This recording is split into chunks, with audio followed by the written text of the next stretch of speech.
Se nós temos uma coleção de valores, certamente a determinada altura vamos querer pesquisar se dentro dessa coleção existe ou não existe um determinado valor. E existem vários métodos para fazer essa operação. Neste caso nós vamos ver alguns métodos para pesquisar a existência ou não de um determinado valor num array.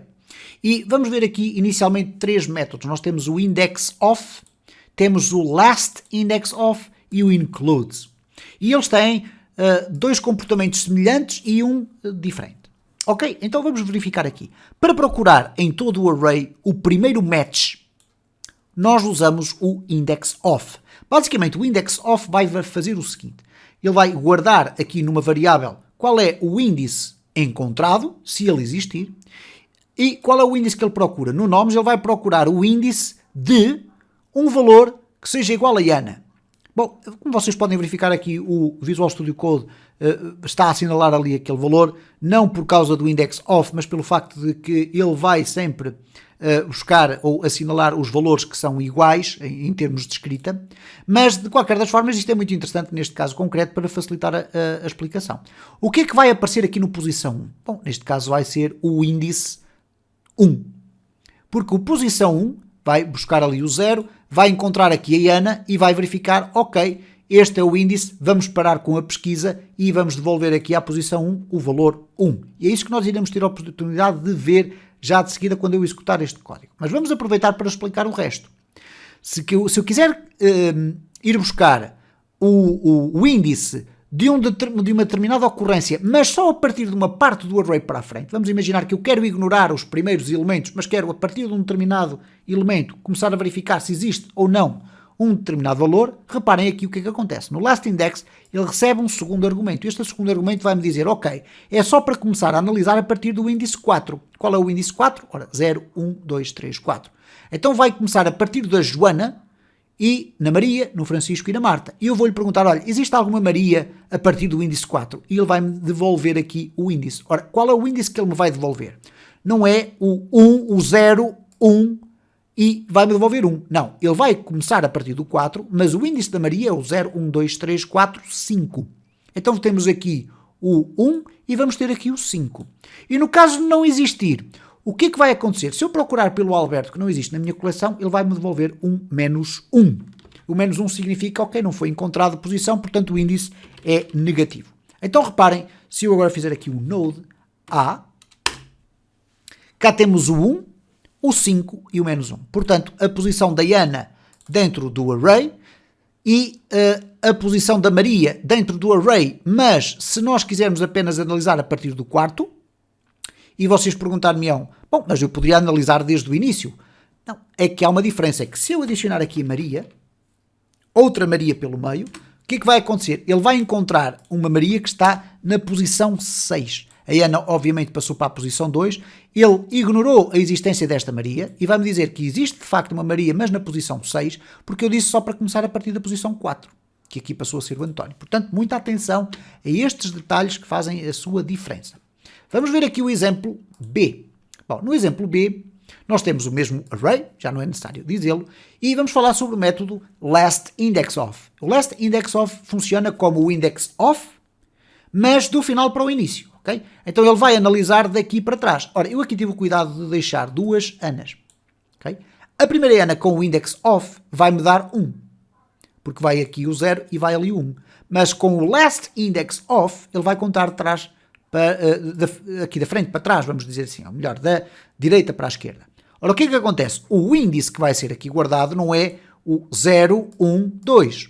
Nada disso. Ele vai contar sempre o índice do início para o fim do array. Então, reparem, se eu agora fizer aqui o exemplo B, eu vou ter aqui o 1 e o 5, porque tenho aqui 0, 1, 2, 3, 4, 5. Ok? Portanto, podemos fazer aqui esta plasticidade toda. Vamos ver aqui o exemplo C. No exemplo C, a mesma história, temos aqui um array. No caso do método includes, nós vamos obter um valor booleano que indica se o valor existe ou não. Enquanto que no index of e last index of nós íamos buscar um índice específico para perceber onde é que o elemento está dentro da coleção, aqui nós só queremos saber se ele existe ou não existe. E ele vai encontrar apenas um elemento. Se existir mais do que um, não há qualquer problema. Desde que exista pelo menos uma vez, ele vai devolver um valor booleano. Ora, o valor booleano é verdadeiro ou falso. Então significa que se existe um valor, ele vai devolver true. Caso contrário, devolve false. Ora, eu criei aqui uma pequena estrutura que vocês conseguem entender já nesta altura, porque já estamos a utilizar conceitos relacionados com as aprendizagens anteriores, que neste caso é, por exemplo, as condições, o if. Eu defini aqui qual é o item que eu vou usar para pesquisar o meu array. E aqui coloquei a Ana. Ora, se eu coloquei a Ana, eu sei que, olhando para aqui, a Ana existe, mas poderíamos estar a falar de um array carregado a partir de um banco de dados que continha milhares de registros e nós não sabemos se existe ou não. E agora eu pergunto, olha, se no nome inclui o valor da pesquisa, então apresenta no log a dizer, ok, a pesquisa X existe no array. Neste caso, esta concatenação que eu aqui fiz, ou esta interpolação de uma string, basicamente vai-me colocar o valor da pesquisa aqui dentro e vai escrever o resto do texto.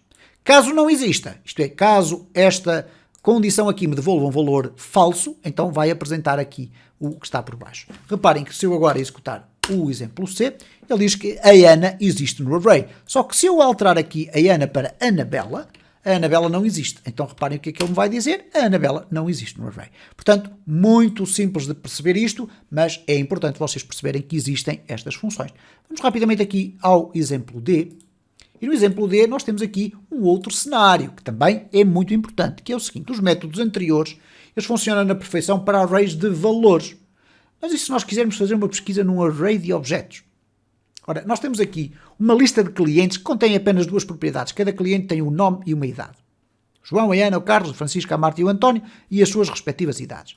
Ora, neste caso nós vamos utilizar um outro método chamado find. Vamos procurar também, ok? O includes é, ele inclui, ok? O find é, vou procurar. Ora, funciona nos bastidores como um ciclo, ok? É como se fizesse um for each, que procura a primeira ocorrência pretendida. Portanto, nós aqui queremos sempre encontrar queremos ir buscar o elemento que lá existe. Ora, se for encontrado, ele devolve o objeto, ok? Não me diz, ok, está no índice X ou no índice Y. Ele vai me devolver o objeto. Então, se eu quiser um determinado cliente que vai resultar de uma pesquisa que eu vou fazer aqui como clientes.find, em que eu digo, olha, o elemento cli, que será o cliente, em que cliente.nome seja igual, e reparem que é comparação e não a atribuição, seja igual a Marta. O que é que vai acontecer? Se esta função que aqui está me devolver um cliente, então o cliente que aqui está vai ter o objeto. Ora, neste caso a Marta existe aqui.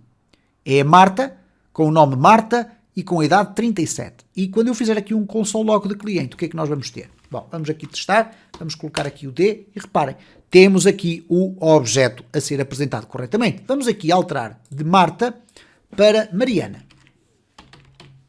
Okay? O que é que vai acontecer aqui?